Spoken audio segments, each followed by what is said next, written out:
सोरेन परिवार की बड़ी बहू स्वर्गीय दुर्गा सोरेन की पत्नी सीता सोरेन की जो परेशानी है वह दिन व दिन बढ़ते जा रही है।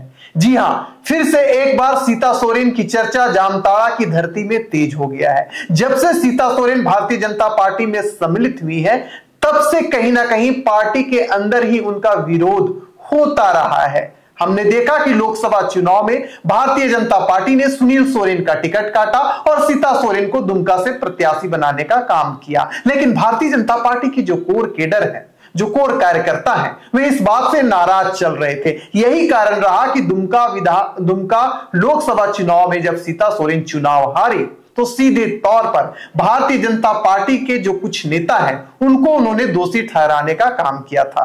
इसमें जो नारायण दास हैं, देवघर के विधायक थे, उनका नाम आया था। सारठ से जो विधायक हैं उनका नाम आया था। इस प्रकार कई सारे जो नाम हैं सीता सोरेन ने उस समय जिक्र किया था और कहा था कि मुझे हराने का काम कुछ भारतीय जनता पार्टी के नेताओं ने किया है। लेकिन इस बार फिर से सीता सोरेन विवादों में घिर चुकी है और वह विवाद यह था कि इरफान अंसारी ने उन पर अमर्यादित टिप्पणी की थी और सीता सोरेन ने इसे लेकर दुख प्रकट किया है। लेकिन फिर एक बार भारतीय जनता पार्टी में जो गतिविधि हो रही है, जो बगावत हो रही है, उससे सीता सोरेन काफी परेशान हो गई है। जी हां, इस बार जामताड़ा विधानसभा सीट से बीजेपी ने सीता सोरेन को प्रत्याशी बनाया है। लेकिन जामताड़ा में एक ऐसा गेम हो गया है, एक ऐसा गेम प्लानिंग सेट हो गया है जिससे सीता सोरेन बोल रही है कि आखिरकार भारतीय जनता पार्टी में चल क्या रहा है, केंद्रीय नेतृत्व कर क्या रहा है और चाणक्य कहे जाने वाले हिमंत बिस्वा शर्मा आखिरकार कर क्या रहे हैं। पूरी खबर आपको बतलाएंगे हमारे सहयोगी उदय जी इस वक्त हमारे साथ मौजूद हैं। भाजपा ने जामताड़ा सीट से सीता सोरेन को उतारने का काम किया, लेकिन जो जामताड़ा में चल रहा है इससे सीता सोरेन की परेशानी बढ़ रही है और सीता सोरेन कहीं ना कहीं भारतीय जनता पार्टी से परेशान होते दिख रही है। उदय जी, पूरा पहले आप मामला बताइए कि आखिरकार क्यों सीता सोरेन इतनी परेशानी में घिर चुकी है। वो अभी जामताड़ा में चुनाव की तारीख का ऐलान हो चुका है, ऐसे समय में इस प्रकार की परेशानी कहीं ना कहीं सीता सोरेन को बेचैनी में डाल दिया है। देखिए विशाल, सीता सोरेन जब से चुनाव में आई हैं, खासतौर पे जब से उनको टिकट मिला है जामताड़ा से, तो आए दिन कुछ न कुछ नया विवाद उनके साथ जुड़ता जा रहा है। अभी जो नया मामला है वो ये है कि जामताड़ा से जो चुनाव लड़ते आ रहे थे नरेंद्र मंडल बीजेपी से, वीरेंद्र मंडल जी, जो बीजेपी के कैंडिडेट हुआ करते थे और काफी जमीनी पकड़ था उनका, बिल्कुल, वो अपना सीट बदल लिए हैं और नाला से चुनाव लड़ने प्रत्याशी के तौर पर अपना पर्चा भर दिए हैं, नामांकन करा लिया है, बिल्कुल। और आप समझ सकते हैं इससे पार्टी को कितना बड़ा नुकसान होगा, क्योंकि वो इससे पहले वीरेंद्र मंडल लगातार वहां काम करते रहे हैं और उनका जमीनी पकड़ भी था, बिल्कुल, और उनके वो सामाजिक समीकरण भी सेट करने में मुहिम में लगे हुए थे। लेकिन अचानक अगर कोई वहां का स्थानीय नेता, बिल्कुल, जो चुनाव लड़ रहा हो, वो पार्टी छोड़ के और दूसरे जगह से जाके नाला से चुनाव लड़ता है, तो आप समझ सकते हैं कि वहां कैडर, बीजेपी के जो कैडर है वो किसके साथ खड़े होंगे। बिल्कुल, ये समस्या जो है सीता सोरेन के लिए और बड़ी मुसीबत बनकर सामने आई है।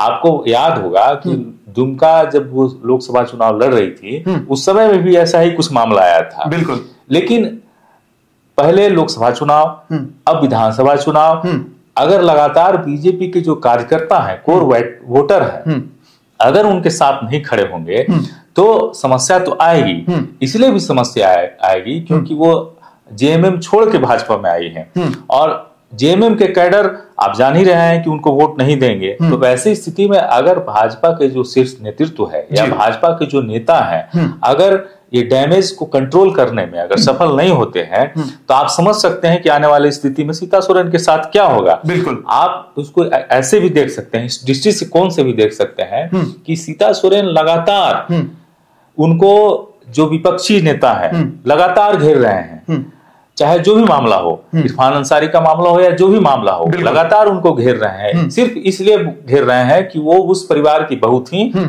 जिस परिवार से उनका वो अक्सर चुनाव लड़ते आ रही थी और उस पृष्ठभूमि के कारण वो लगातार विधायक बनती आ रही थी। उनको घेरा जा रहा है।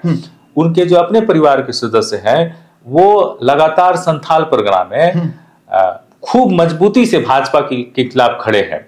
जब ऐसी स्थिति हो और वो ऐसी स्थिति में अगर भाजपा के ही लोग उनको साथ न दें या भाजपा के नेता ये कोशिश न करें कि आप जिस कद्दावर नेता को परिवार से तोड़कर अलग कर और जामताड़ा से चुनाव लड़ाने की योजना बनाए हैं या लड़ा रहे हैं, अगर आप उसके साथ नहीं हैं या आप ग्राउंड लेवल पर जाके अपने कैंडिडेट को मजबूत नहीं करते हैं तो स्थिति क्या बदलेगी? बिल्कुल। तो चलिए आपको बता दें कि जो जामताड़ा विधानसभा सीट है 1980 के दशक से वहां पर अंसारी परिवार का दबदबा रहा था। फुरकान अंसारी कई बार वहां से विधायक बने थे।